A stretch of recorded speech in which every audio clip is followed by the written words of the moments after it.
anterior ir preguntando cosas a medida que hablo y también si me queréis interrumpir en cualquier momento, sin problema, ¿vale? ¿Hay alguien aquí con amusia? ¿Con incapacidad para apreciar la música? ¿Sabéis lo que es la amusia? La amusia es un trastorno neurológico por el cual cuando se escucha música no se aprecia porque no se escucha como música como tal, sino como ruido o como sonido no integrado, ¿vale? Si definimos la música como sonido integrado, sonido con armonía, una persona que tiene amusia no sería capaz de identificar que lo que está sonando es música, sino que le sonaría a ruido o simplemente, pues sí, notas que más o menos tienen cierto orden, pero que no le transmite nada. No hay nadie aquí con amusia, ¿no? Con lo cual yo creo que todos habéis experimentado que la música produce bastante placer. La música que a cada uno le guste produce placer, ¿cierto?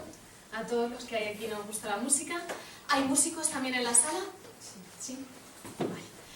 Pues bueno, ¿por qué produce placer la música? Hombre, casi todo el arte nos produce placer cuando nos gusta el arte. Pero la música tiene una característica que va un poquito más allá de otras manifestaciones artísticas, sobre todo por el impacto que tiene en el cerebro.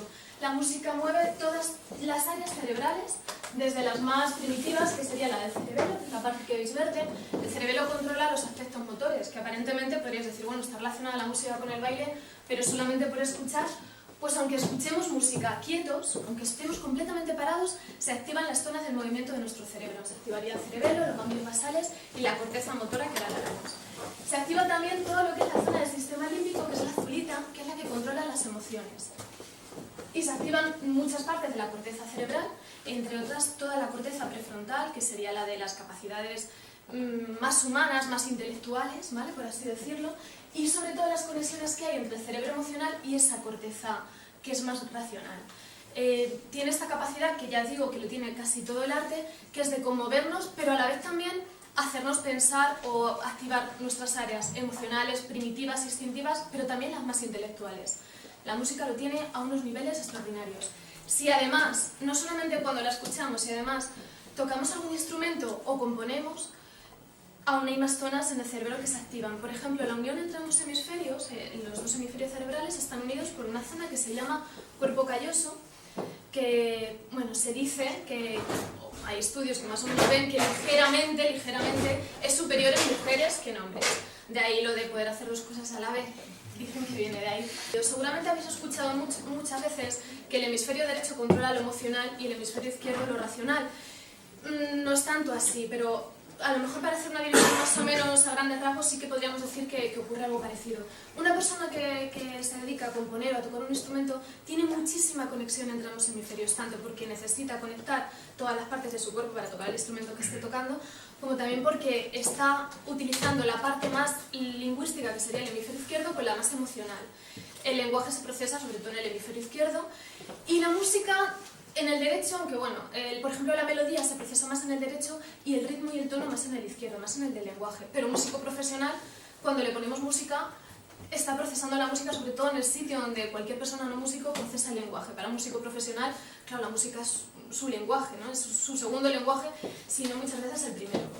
Pues lo que se estaba comentando antes de la corteza, de una parte de la corteza cerebral, que es la corteza motora, que se activa cuando escuchamos música, también cuando tocamos un instrumento, es la de la imagen que os voy a poner a continuación, que la pongo porque tiene que ver con la música, porque se activa, pero también porque a mí es una cosa que me parece muy curiosa dentro de la neurología, y es que nuestro cerebro, en la zona, ¿veis el cerebrillo ese de ahí? ¿Se ve bien? En la parte verde y la parte naranja corresponde a la corteza que domina la parte sensitiva y la otra la que domina la parte motora. Para nuestro cerebro la representación del cuerpo no está en el orden que nosotros tenemos, a la cabeza, con el cuello, está en el orden que veis ahí. ¿Veis qué orden más raro? ¿Se ve claramente? No. A ver, este que sería el motor, tenemos ahí la lengua, la barbilla, la boca, bueno, todo lo que es la cara, el dedo y la mano, que como veis mucho más grande. Luego estaría el cuerpecillo y al final vemos el pie. Y en el sensorial, pues está más o menos parecido. ¿Veis que en el sensorial está lo que se ve chico después del pie? Son los genitales. Dicen que a lo mejor ciertos fetichismos en relación con el pie vienen de ahí, de que para nuestro cerebro están bastante unidos. La representación que tiene el cerebro de nuestro cuerpo quizá venga cuando somos fetos, ¿no? de bebés, cómo nos vamos formando, la postura, las manos están muy cerca de la cara, de la boca, los pies, claro, estamos encogidos y están pegados a los genitales. Y posiblemente de ahí, claro, las sensaciones que se van teniendo van conformando esta estructura en nuestro cerebro.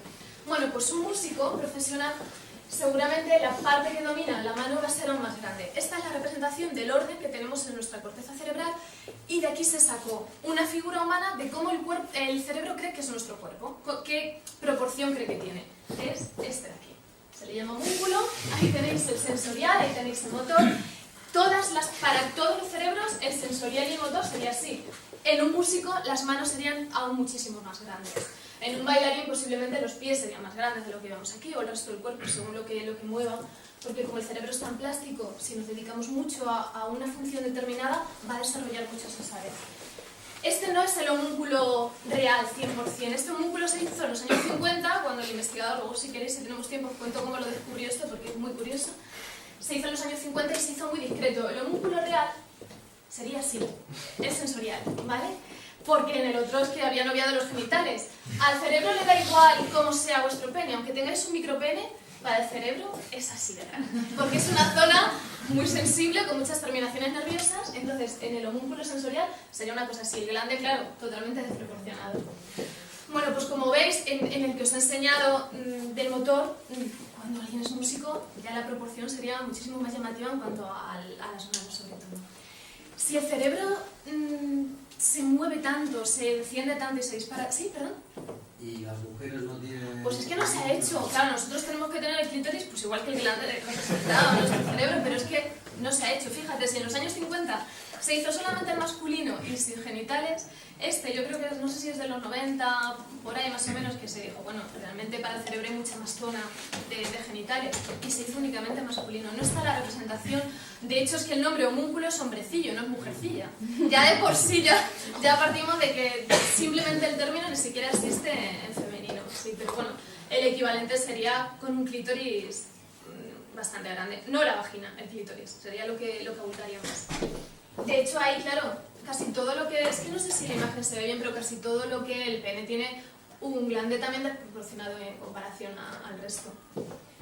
Bueno, como os decía, si el cerebro es capaz de estimularse tantísimo con la música o tocando un instrumento tan rápidamente, se da esa plasticidad de agrandar ciertas zonas que son las que estamos utilizando, manejando a la hora de tocar un instrumento.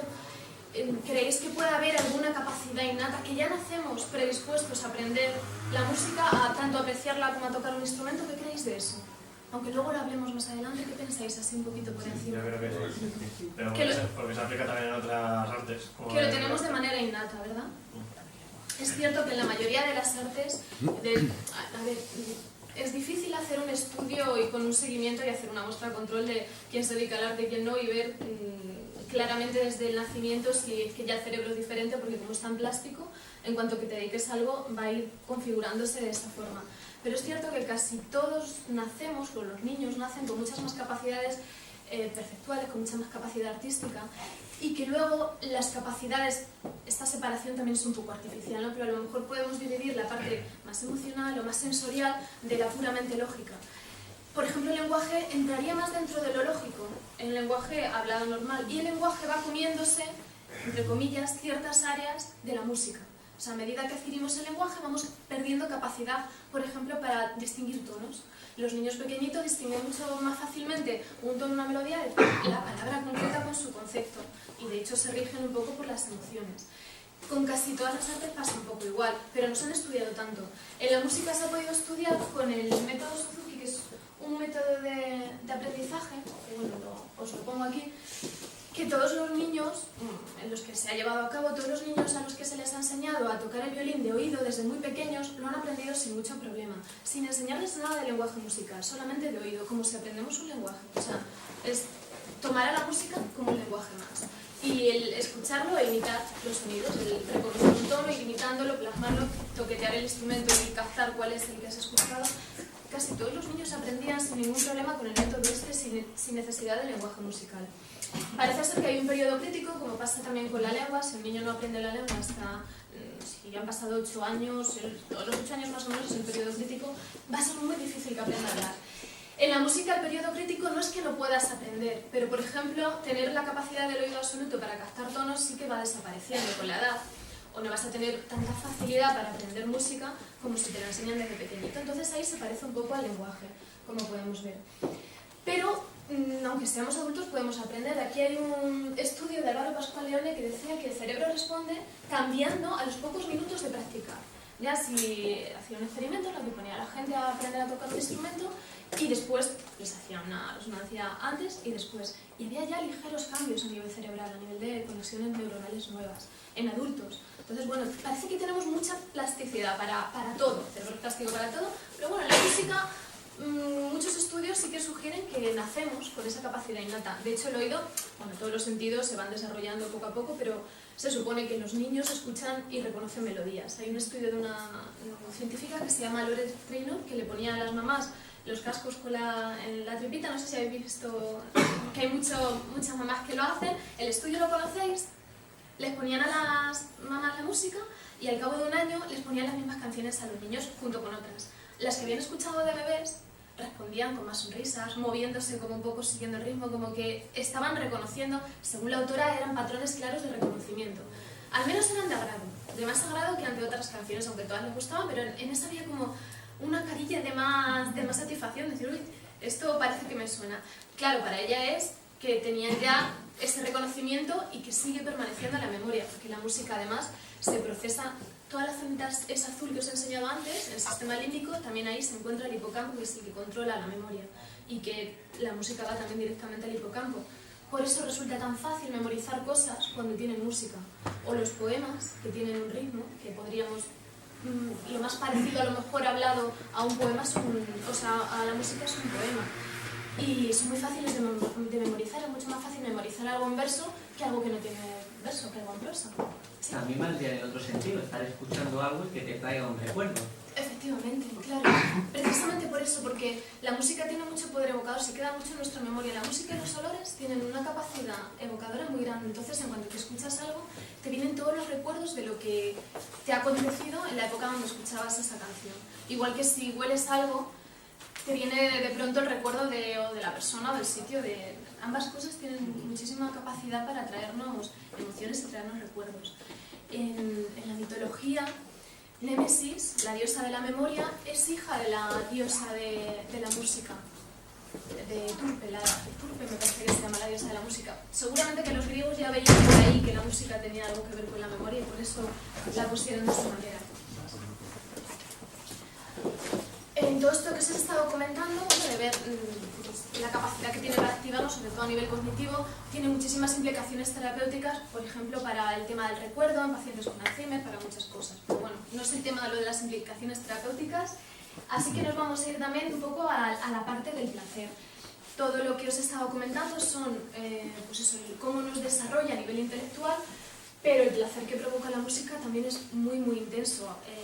De hecho, bueno, hay estudios que se ha visto que las zonas que se activan son exactamente las mismas que se activan cuando estamos enamorados, cuando tenemos sexo o ante las drogas. En este que os pongo aquí, lo que se vio, este es otro, que bueno, te lo comento ahora, lo que se vio es que se activan diferentes zonas si la música es disonante o no es disonante. Cuando es disonante se activan más las zonas precisamente del hipocampo y las zonas de reconocimiento porque es como buscando un patrón. Cuando la música no es disonante se activa el córtex orbitofrontal, que es el que está conectado directamente con la zona del refuerzo. Es como la zona del córtex orbitofrontal está aquí. Es una zona que tiene que ver con la evaluación positiva que hacemos de algo y sobre todo dirige nuestra conducta a decir, quiero seguir por aquí, porque esto es positivo, esto me está dando placer, quiero seguir en esta línea. Y programa nuestra conducta para seguir potenciando ese hecho que es relevante para nosotros, porque nos está dando placer. Sí. Ahí, en eso de la música disonante, ¿se ha comprobado que sea en todos los casos? Me refiero. Yo, por ejemplo, por formación profesional, la música disonante me resulta más atractiva que la música no disonante. No todo el caso, pero sí que tengo una predisposición a que me gusta bastante todo lo que es la exploración de la música contemporánea, clásica, etc. Entonces, creo que igual no se puede poner que sea un pilar, que todo el mundo funcione igual.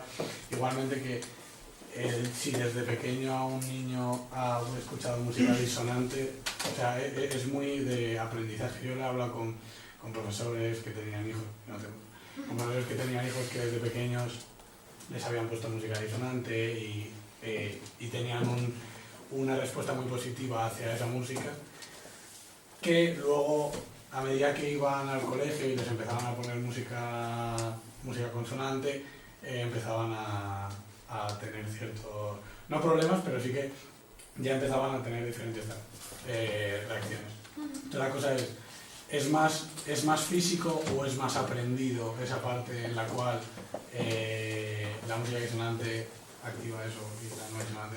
¿Vale? A ver, que todos los estudios cogen muestras amplias, pero no los cogen a todos. Entonces, a la primera pregunta, pues claro, no se puede decir que pase en toda la gente, porque no sé este estudio, si quieres anótatelo, porque ahora mismo no te sé decir en la muestra cuántas personas se incluyeron en el estudio este que se hizo. Pero lo que tú dices es cierto. Sí que hay otros que dicen que los bebés reaccionan mejor con la música que no es disonante en general, pero claro, el aprendizaje hace que te pueda gustar más una cosa que otra, y esto pasa en todo, en el arte muchísimo. O sea, en cuanto que también vas entendiendo algo, te va provocando más placer y a lo mejor te gusta más. Y quizá, de todas formas, lo que os he comentado, la zona que se activa, el giro del hipocampo y el precuneus, no es que sean zonas malas, sino que lo que está haciendo ahí el cerebro es intentar reconocerlas. Son zonas que tienen que ver con el aprendizaje. Es como que se alerta más porque está intentando quizá el cerebro buscar un patrón de reconocimiento que no encuentra. En otras canciones siempre vas a encontrar, aunque la canción sea novedosa, un patrón parecido. Hoy, cuando ya la has escuchado, pues te va a traer recuerdos.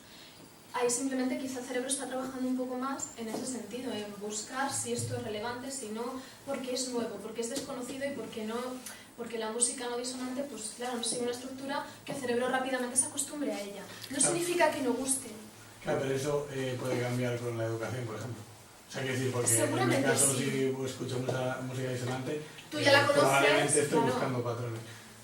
Claro, ¿Qué música disonante? seguramente sí. No sé si este estudio se ha hecho dividiendo a músicos profesionales, no profesionales, a músicos expertos en música tonal, no lo sé.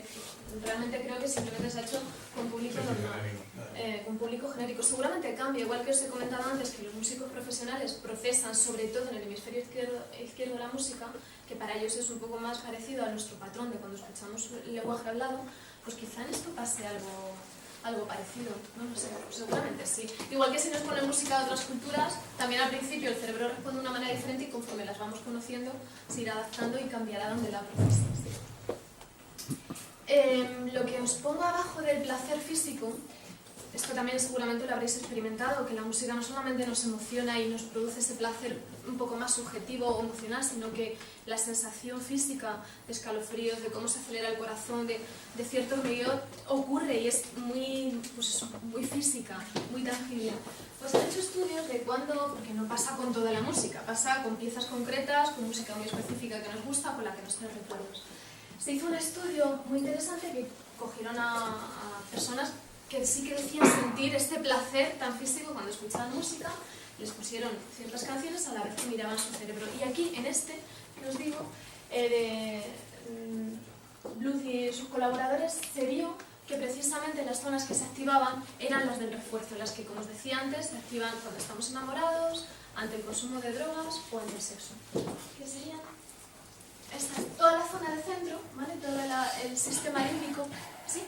¿Crees, bueno, es un poco absurda la pregunta que voy a hacer, pero ¿crees que la música es determinante para tomar una decisión en la vida? O sea, si tú vas a tomar una decisión y te pones un cierto tipo de música, ¿crees que puede variar la decisión que vayas a tomar? Sí, puede variar porque según, claro, las zonas que está activando tu cerebro puede variar. De hecho, hay un estudio que si te pones música que te activa demasiado, mucho, estás muy activo en ese momento, vas a tomar decisiones más arriesgadas. Y además, no pasa nada que sea así, es bueno que sea así, porque las emociones son siempre mucho más relevantes. Llevamos muchos más años con toda la zona del sistema límbico que con la corteza prefrontal, que se llama neocortes porque es la más nueva. Si hemos llegado hasta donde hemos llegado, valiéndonos de las emociones, bueno, pues tampoco será muy malo, aunque el neocortes tiene su función y hay conexiones entre ambas para que esas conexiones se puedan equilibrar. Lo importante no es tanto separar entre emoción y razón, sino que casi siempre la razón, que está en una zona que, como veis, las flechitas conectan con la emoción, que haya una relación entre ellas, pero no están separadas nunca, porque las emociones son fundamentales para tomar una decisión. Entonces, en la música, si la música nos emociona en una dirección o en otra, pues va a afectar. Pero sobre todo lo que se vio en el estudio este que te comento es que si la música era muy activa, con lo cual aceleraba, sobre todo pues, sistemas hormonales, te aceleraba el corazón, estabas como más predispuesto a arriesgar, te volvías más temerario. Entonces, claro, ahí quizá sí que sería bueno, porque aunque tú vayas a tomar una decisión emocional, si estás temerario de más, quizá arriesgues. Y no tiene por qué ser malo que arriesgues más, ¿eh? Pero bueno, en el estudio sí que la gente que arriesgaba más en este en concreto perdían un poco porque no valoraban tanto, estaban demasiado echados para adelante. Pero es cierto que sí que influye. Pero lo que te decía, que no somos tan racionales como creemos y que las emociones es que tienen un peso muy importante para tomar decisiones. En ese no se veía también la zona esta de la que os hablo, que está conectada, que es el azul, que sí que es neocortes, pero que está directamente relacionado con el núcleo accumbens, que es ese redondelito, no sé si se lee, yo creo que no, ¿verdad? No lo veo yo no veo bien, pero bueno. Núcleo accumbens es el redondelito, ese que veis ahí. El núcleo accumbens de nuestro cerebro es como el suministrador de droga, el suministrador de dopamina, ¿vale? Es el camello que nos da droga a cambio de conductas relevantes para la naturaleza. Que al núcleo accumbens le interesa, bueno, a nuestro cerebro, a nuestra naturaleza entera, le interesa un comportamiento, nos va a recompensar dándonos la droga, que es la dopamina. ¿Tenemos sexo? Pues nos da nuestra droga, que es la dopamina. O tenemos cualquier conducta que está resultando satisfactoria, de alimentación, de unión, de conversación, de lo que a nosotros nos gusta, y nos va a dar dopamina. Cuando escuchamos música, nos va a dar dopamina también esta zona cerebral. Por cierto, respecto al amor, por ejemplo, el núcleo accumbens funciona mucho más en el enamoramiento que en el sexo, aunque puede parecer que el sexo, y lo es, ¿no? Y es muy... sí, es maravilloso tener sexo, pero en el amor, en la primera fase del enamoramiento es mucho más adictiva que una relación sexual sin más, porque ahí se dispara completamente la dopamina. Y este centro es también el responsable de las adicciones, precisamente por eso, porque como nos está dando una droga a cambio de una conducta determinada, volvemos a repetir esa conducta una y otra vez. Está bien porque, claro, es para asegurarnos la supervivencia, para decir la comida es importante para la supervivencia, el sexo lo es, el primer estado de enamoramiento lo es porque además te unes y asegura la supervivencia de la especie, para todo eso. Pero también, claro, es en las adicciones a ciertas drogas o en conductas obsesivas de algo que nos gusta y volvernos obsesivos, es esta la zona que interviene.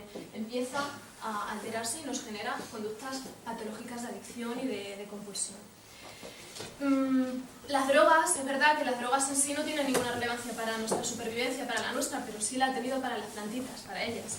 Entonces, digamos que una droga lo que ha hecho es seducir nuestro cerebro para que la cuidemos y la tratemos como una reina. Una planta de marihuana se le trata muy bien, quizá mejor que un geranio. El sentido de que las drogas causen esto en nuestro cerebro, bueno, imitan, claro, están imitando nuestro circuito de recompensa, pero lo imitan y ha tenido un sentido para ellas, sobre todo, más que para nosotros.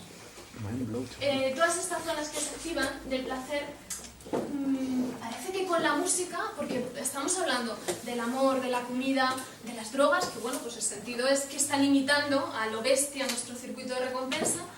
El sexo, todo es importante para sobrevivir, para reproducirnos, pero la música, ¿qué papel tiene realmente para la vida? ¿Podríamos vivir sin música? Vivir, no digo vivir bien. ¿Podríamos? Más infelices. A ver, en principio, sí, ¿no? Pero ¿podríamos vivir sin reproducirnos? Uno sí, pero ¿cuántos? O sea, como especie no llegaríamos, ¿no? O sin comida. Tampoco, o sin muchísimas... por ejemplo, este sistema de recompensa también se activa cuando pasamos de un estado incómodo a aversivo, por ejemplo, está pasando mucho frío, cuando ya nos viene la sensación de calor, es decir, lo que hace es protegernos, favoreciendo toda aquella conducta que nos dé placer, porque es buena para seguir viviendo y para reproducirnos. Pero la música, ¿qué sentido puede tener? ¿Por qué el cerebro, por qué la naturaleza se ha tomado tantas molestias en generar un sustrato neurológico tan potente, tan fuerte, hasta el punto de que nacemos con esa capacidad innata que activa muchísimas áreas de nuestro cerebro, que activa todo el sistema de recompensa, que es el imprescindible para la supervivencia, que se da en todas las culturas, porque hay culturas que no tienen, por ejemplo, literatura, pero todas las culturas tienen música. ¿Por qué? Si no parece relevante, ¿no? Es una pregunta que es la que yo quería que generase un poquillo, más que debate, sobre todo opiniones diversas, porque la ciencia puede más o menos especular, pero llegar a saber esa ciencia cierta, nunca, y aquí cada uno podemos tener un poco nuestras opiniones. En esta línea sí que, bueno, pues hay teorías. Está la de Steven Pinker, que dice que la música no tiene ningún valor adaptativo, que es como un residuo ahí que queda en nuestro cerebro, como un regalo, sin más. Y utiliza una metáfora que es que la música es como tarta de queso para el oído, ¿no? Es, bueno, pues sí, algo que gusta, pero que no tiene ningún valor nutritivo ni aporta nada. Y luego está la teoría de Steven Miden, que dice que, bueno, que realmente sí, porque el origen del lenguaje fue precisamente musical. A mí esta teoría me parece muy bonita, es difícil saber si es cierta o no, pero viendo un poco cómo los niños aprenden y viendo cómo evoluciona el cerebro, sí que tiene sentido, puesto que, bueno, si pensamos en la idea de que el ser humano reproduce un poco en sus etapas de vida lo que ha sido a lo largo de la evolución, la ontogénesis que reproduce la filogénesis, sí que parece, porque los niños empiezan a comunicarse melódicamente, empiezan a reaccionar sobre todo ante la manera que tenemos de hablarle, pero no lo que le decimos, sino el tono, cómo le cantamos, los usos esos que hacen las mamás cuando le hablan a los bebés y cómo miran, cómo reaccionan, cómo sonríen.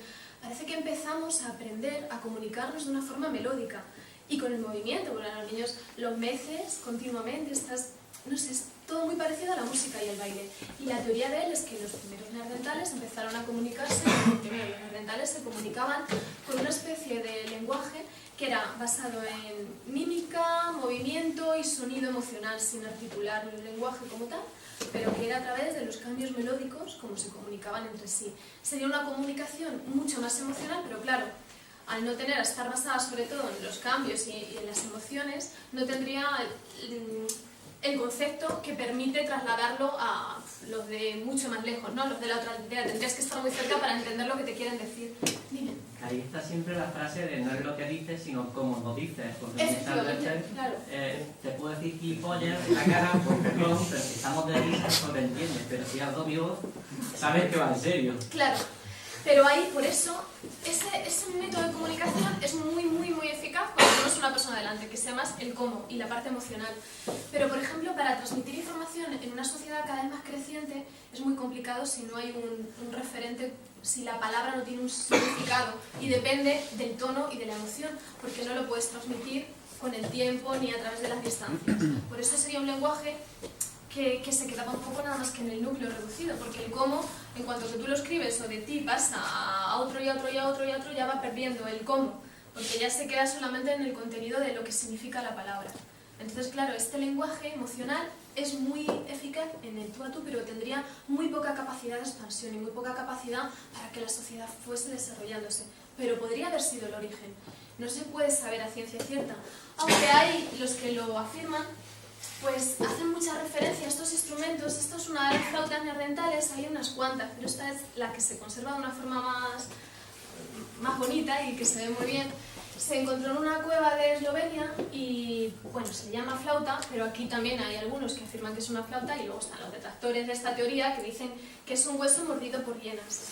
Esta última teoría es pues parece que no, pero es la que están afirmando casi todos los científicos, que efectivamente son dientecillos de hienas o de cualquier otro bichejo de estos mordiéndolo. Lo que pasa es que la distancia porque veis que aquí, donde está roto, se supone que había otro circulito igual, otro agujerito igual, y donde está roto arriba lo habría también. Y se ha hecho una reconstrucción y suena muy bonito. Entonces, bueno, aquí es un ejemplo que utilizan los que sí que creen que la primera forma de comunicarnos fue musical, antes de tener un lenguaje conceptual como el que tenemos, que fue musical y emocional, y dicen que de hecho había incluso instrumentos musicales. Pero como tampoco se puede saber bien si esto era una flauta creada por los neandertales o era un hueso de oso mordido por hienas, pues es difícil saberlo, pero la reconstrucción es cierto que suena de una forma muy bonita. Y sí. Soy un poco pesadilla, pero ¿crees que por eso la música lleva muchas veces a la retentiva? Es decir, tú estás en un examen y a lo mejor te inventas una pequeña canción para acordarte de un determinado patrón o de unas determinadas preguntas o de algo. ¿Crees que influye el aspecto melódico a la hora de retener conceptos? Igual que en el baile, igual que claro, sí. Al cantar una canción de cuna al bebé, pues o contar un cuento Lo memorizas diferente. más. Sí. Claro, es lo que había comentado un poco antes, que como la procesamos también, enseguida la procesamos, va a la zona de la corteza donde se procesa la parte de los sonidos, de ahí pasaría al lóbulo, bueno, yo no sé el orden exacto, porque yo creo que se procesa más o menos a la vez, pero una parte muy importante del procesamiento de la música se hace en el hipocampo, que es la zona que controla la memoria. Entonces, claro, ayuda muchísimo a retener todo lo que es melódico y rítmico, ayuda mucho a la memorización. Sí, y quizá venga de ahí, de que a lo mejor aprendemos desde pequeñitos con música. Nos resulta mucho más fácil reconocer música, La coordinación con los xilófonos cuando son bebés muy pequeños. todo. En eso que además os he dicho que todos los niños tienen esa capacidad innata con los que se ha hecho la prueba. En todos nunca se puede decir todos, pero con los que se ha hecho la prueba de métodos Suzuki, si todos responden bien. Hay otro dato también muy curioso. Si un niño es sordo de nacimiento no va a aprender a tocar ningún instrumento, pero sí que los sordos son capaces incluso de aprender música por las vibraciones, de aprender, no, de sentir la música por las vibraciones. Y si ya ha escuchado un poco, de recordar fácilmente y de sentir qué vibración corresponde a qué sonido, aunque ya no lo estoy escuchando, y son capaces de sentirlo. Es como que tiene mucha fuerza y se queda muy arraigado en nuestra memoria. Si quietos también nos ponemos a pensar en una canción, se van a activar las mismas zonas que si la escuchásemos, y se va a activar también la zona de movimiento, como si estuviésemos bailando. Es como que está ahí muy, muy arraigado en toda la zona de la memoria, del aprendizaje, y sí, quizá porque empezamos un poco aprendiendo a comunicarnos precisamente de esa manera. Pero ya os digo que son teorías que me resultaban muy interesantes, sobre todo para abrir debate. Y bueno, y en esto también, si a ser por la comunicación nos hace más humanos la música, ¿no? ¿Y vosotros creéis que la música puede ser apreciada por los animales? Es que quería sacarte un poco el tema de eso, ¿no? Hay algunos estudios por ahí, hay uno muy interesante, luego os lo cuento, el de la sepia musical, que yo creo que a Luis, ¿dónde está Luis? Luis, no te veo. A Luis yo creo que le va a gustar, porque como compartimos nosotros nuestro amor por los cefalópodos, la sepia musical. Te va a gustar el experimento, si luego lo comento. Pero es que los que se han hecho, pues algunos dicen que sí, otros que no, parece que los animales no han aprendido a hacerlo. No sé, no se sabe muy bien, pero parece que no tienen capacidad, al menos de emocionarse no. Había uno que a los monos les ponían música un poquito más agradable, música disonante y silencio. Los monos tendían a irse al silencio. Si les ponían diferentes tipos de música o de ruido, preferían la música que cualquier humano en general prefería. Bueno, si era a lo mejor Sommer o alguno de estos, que está aquí nuestro amigo, pero los monos tendrían a irse a la música que sonaba de una forma más, bueno, con más armonía. Iba a decir que no tenía Pero animales si en casa. Pero si había silencio, sí iba al silencio. ¿Quién ha tenido el qué? No, digo, yo no tenía animales en casa, yo por ejemplo hemos tenido perros y todo lo demás. Yo recuerdo el primer perro que hemos tenido en mi casa. Mi padre, que siempre ha puesto mucha música clásica, incluso música de otro tipo, un poco más animal y tal. El perro lo reaccionaba muy bien. La música clásica le gustaba y se venía a acercarse en pasado donde estaba la música y se sentaba, estaba a gusto y dormía y tal. Y no recuerdo que cierto grupo ponía mi padre también de música que era un poco más animada, que el perro que se ponía en el suelo Sí, cuando también iba reaccionaba. encantado, o sea, pero venía, a lo mejor estaba a la otra punta de la casa y venía. Si no, te digo yo que por eso no es lo que pasaba a lo mejor el perro de más. Pues, no sé, quizás sería interesante hacerlo poniéndole música, pero sin que estuvieseis vosotros, porque a lo mejor al perro lo que le pasaba es que si quería estar cerca de vosotros, No, si nosotros no contagiaba. estábamos en el salón, Sin estar, se quedaba él solo con la música. Se venía ya al centro ahí que tenía su sitio y tal. Aunque no estuvieseis. Nosotros estamos a lo mejor encima de la cocina, a lo mejor mi padre en el despacho me pone una cosa, pero estaba aquí como música puesta, simplemente, ¿no? Hay algunos estudios, lo que pasa es que no son concluyentes, porque unos dicen que sí y otros dicen que no hay ninguno así en una línea donde puedas decir, pero fíjate, si se ha hecho con monos, y bueno, pues sí se ve que van a un tipo de música, pero si les das a elegir el silencio también lo prefieren, ¿eh? Pero si se ha llegado a hacer hasta con sepias, pues figúrate, pero que ya os digo que que ninguno son muy concluyentes. Y además, bueno, aquí entraría un poco en conflicto el tema de si tiene tanta relevancia la música en el lenguaje o no, porque para un animal que no, una sepia, que no tiene lenguaje, o un perro tiene su manera de entender las emociones, ¿no? Pero el lenguaje como tal. ¿Y qué relevancia, si ya nos la cuestionamos, qué relevancia tiene para el ser humano la música? Imaginaos si un animal despierta también todas estas cosas la música, ahí ya sí que nos quedaremos diciendo ¿qué le aporta para la supervivencia la música al animal? Sí, perdona. No, que nos estamos remontando al pasado, pero yo creo que ahora mismo la música y el arte o los videojuegos o el sexo y todas estas cosas que nos despiertan cosas, o el amor, yo creo que es todo comunicación y que la comunicación sí que es fundamental. O sea, que el lenguaje verbal es como que es la primera forma de comunicación, pero en realidad todo lo demás también del mismo modo. O sea, algo tan prioritario, pero sí que lo es porque todos necesitamos expresarnos y compartir por supervivencia. Entonces, claro, yo creo que ahí está. Claro. Esta es un poco la línea del tema del lenguaje, que precisamente empezó a ser muy reforzante porque todos aquellos que utilizaban la música, que utilizaban los tonos melódicos, empezaban a comunicarse, se sentían más unidos, y con todo lo que eso conlleva además para el cerebro, o sea, la socialización, en el momento en el que el ser humano empieza a cooperar, a socializarse, a tocarse más, hay un aumento también del tamaño cerebral y un aumento de la mejora a nivel social, y es que es fundamental la comunicación y la cohesión social para el desarrollo, tanto individual como social, claro, sí. La teoría esta que va un poco en la línea de que la primera forma de expresión fue cantada y bailada, sobre todo cantada, pero bueno, el cuerpo y el movimiento también intervienen mucho. De hecho, si escuchamos música bailando, se activa incluso más el placer que si la escuchamos quietos. El hecho de seguir el ritmo hace que aumente un poco más el placer en nosotros, porque está muy unido y porque ambas formas eran un medio de comunicarse, claro, y de unirse. En casi todas las culturas están las danzas tribales como forma de comunicación, de festejo, de todo, ¿no? Y sobre todo lo que les une y lo que les hace cohesionarse más. ¿Ibas a decir lo mismo?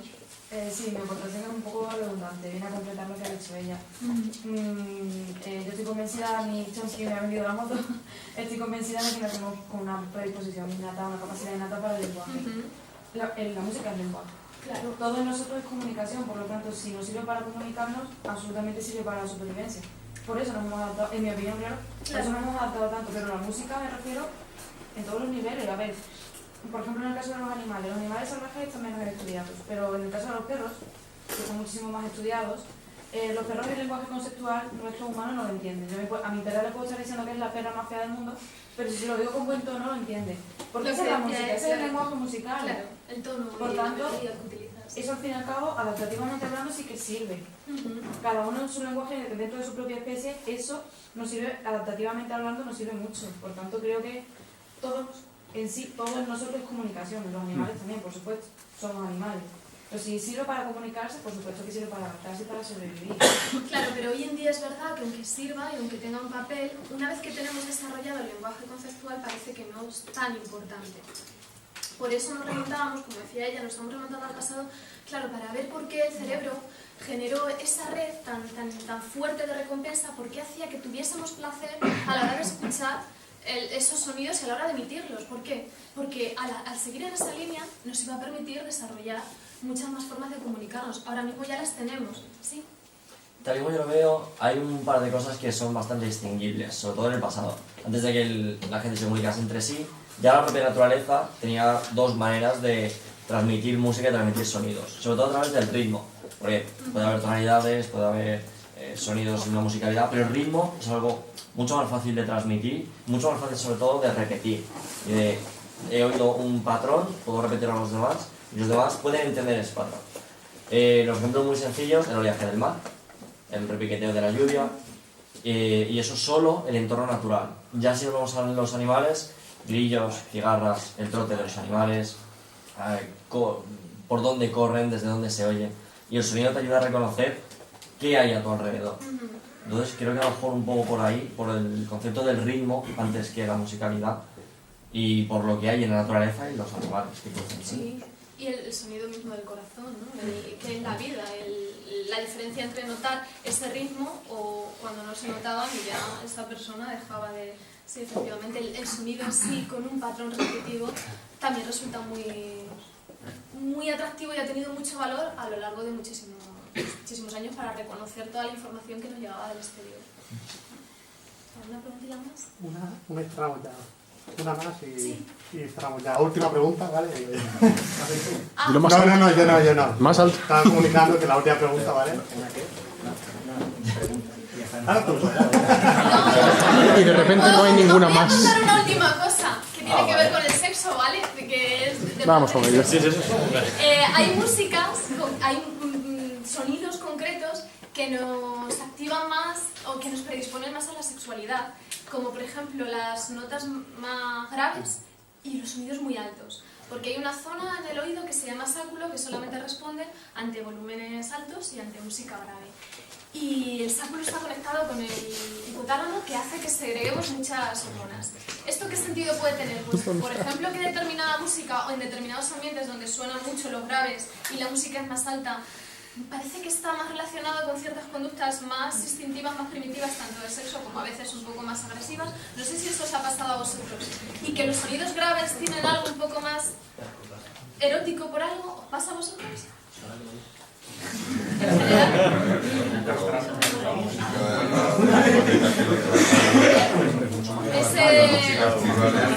Las músicas tribales, sobre todo, claro.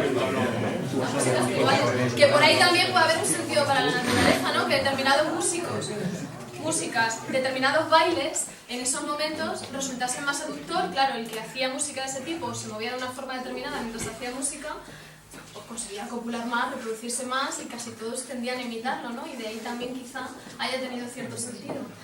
Entonces, un poco de manera general, pensáis que el sentido es ese, ¿no? El de la comunicación. Aquí no hay nadie que me diga, no, hay otro sentido que no sea comunicación, o no hay sentido, como dice Pinker, ya está, es algo azaroso. Comunicación.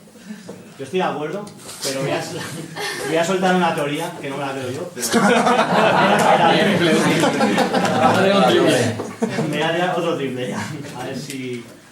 ¿Puede ser posible que el cerebro esté asociando determinados sonidos, determinadas melodías a otras reproducidas por la naturaleza que son precursoras de determinadas situaciones, por ejemplo, de peligro o de placer o de calma?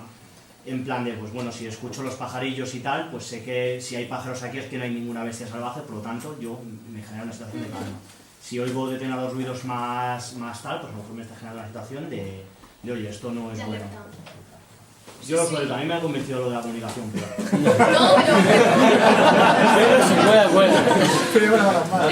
es verdad eso que dices, de que el cerebro, claro, todo sonido, aquí ya podemos hablar de música o simplemente de sonidos, todos los sonidos que tienen cierta relevancia, y la música cuando imita, por ejemplo, al cerebro le gusta mucho ser capaz de predecir algo, porque además da tranquilidad y porque le gusta el decir, mira, lo he acertado, ¿no?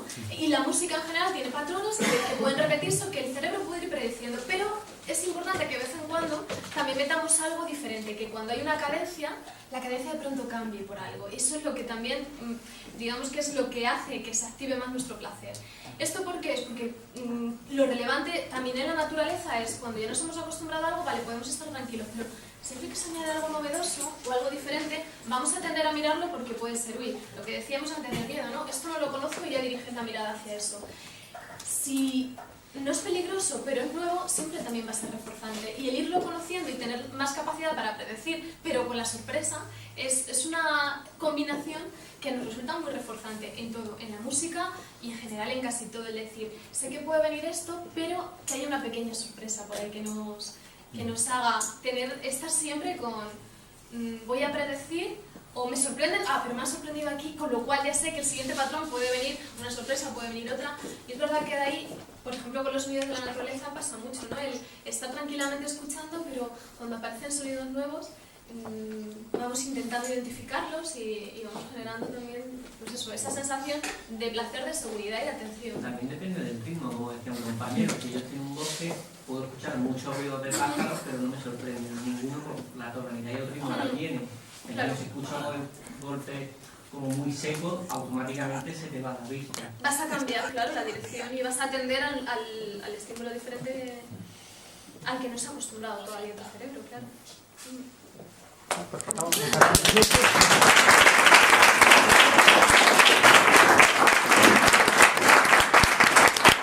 Se oiga, que se oiga.